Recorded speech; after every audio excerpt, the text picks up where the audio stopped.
Corona ಆತಂಕ ಮರೆಯಾಗುತ್ತಿದ್ದಂತೆ ಶೈಕ್ಷಣಿಕ ಚಟುವಟಿಕೆಗಳು ಆರಂಭವಾಗಿದ್ದು ಬರೋಬ್ಬರಿ 1.5 ವರ್ಷಗಳ ಬಳಿಕ ಅಂಗನವಾಡಿಗಳಲ್ಲಿ ಮಕ್ಕಳ ಕಲರವ ಮೊಳಗಿದೆ.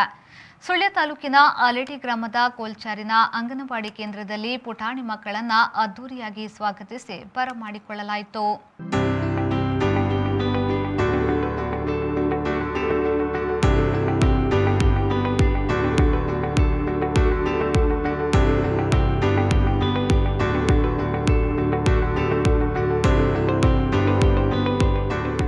ಇನ್ನು ಶಾಲೆ ಆರಂಭದ ಹಿನ್ನೆಲೆಯಲ್ಲಿ ಅಂಗನವಾಡಿ ಕೇಂದ್ರವನ್ನು ತೋರಣಗಳಿಂದ ಶೃಂಗರಿಸಲಾಗಿತ್ತು.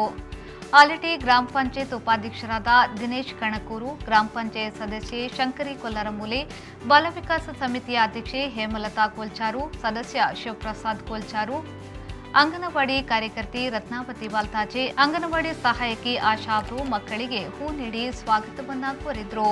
ಇನ್ನು ಪುಟಾಣಿ ಮಕ್ಕಳು ಸಂಭ್ರಮದಿಂದಲೇ ಶಾಲೆಗೆ ಆಗಮಿಸಿದ್ರು. ಈ ಸಂದರ್ಭ ಬಾಲ ವಿಕಾಸ ಸಮಿತಿಯ ಸದಸ್ಯರು ಹಾಗೂ ಮಕ್ಕಳ ಪೋಷಕರು ಉಪಸ್ಥಿತರಿದ್ದರು. ಇನ್ನು ಸರ್ಕಾರದ ಹಾಗೂ ಮಹಿಳಾ ಮತ್ತು ಮಕ್ಕಳ ಅಭಿವೃದ್ಧಿ ಇಲಾಖೆಯ ಕೋವಿಡ್ ಮುನ್ನೆಚ್ಚರಿಕಾ ಕ್ರಮಗಳೊಂದಿಗೆ ಶಾಲೆಯನ್ನ ಆರಂಭಿಸಲಾಯಿತು. ಸುಮಾರು ಮಕ್ಕಳಿಗೆ ಮನೆಯಲ್ಲಿ ಇದ್ದುದು ಸ್ವಲ್ಪ ಕಷ್ಟ ಆಗಿರ್ಬೋದು, ಇವತ್ತು ಹೇಳ್ತಾ ಇರ್ಬೋದು ಮಕ್ಕಳ ತಾಯಿರುವ ಮನೆಯವರೆಲ್ಲ ಶಾಲೆ ಅಂಗನವಾಡಿ ಶುರುವಾಗಿದ್ದು ಒಳ್ಳೇದು ಅಂತ. ಆದರೆ ಎಲ್ಲೊಂದು ಕಡೆ ಸ್ವಲ್ಪ ಮಕ್ಕಳನ್ನು ಕಳಿಸ್ಬೇಕು, ಇಷ್ಟೊತ್ತು ಮನೆಯಲ್ಲಿ ಇದ್ರು ತುಂಬ ಸಮಯದಿಂದ ಮಟ್ಟಿಗೆ ಇದ್ರು ಅಂತ ಒಂದು ಕಡೆ ಮನೋಭಾವನೆ ಕೂಡ ಇರ್ಬೋದು.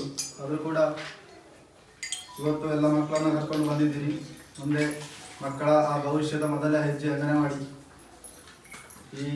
ಇಲ್ಲಿಂದ ಮಕ್ಕಳ ಭವಿಷ್ಯ ಉಜ್ವಲವಾಗಿ ಬೆಳಗಲಿ ಅಂತ ಮಕ್ಕಳಿಗೂ ಮಕ್ಕಳ ಮನೆಯವರಿಗೂ ಒಂದೇ ಮಾತಿನಲ್ಲಿ ನಾನು ಶುಭವನ್ನು ಕೋರುತ್ತಾ ಅವಕಾಶಕ್ಕಾಗಿ ಧನ್ಯವಾದಗಳು.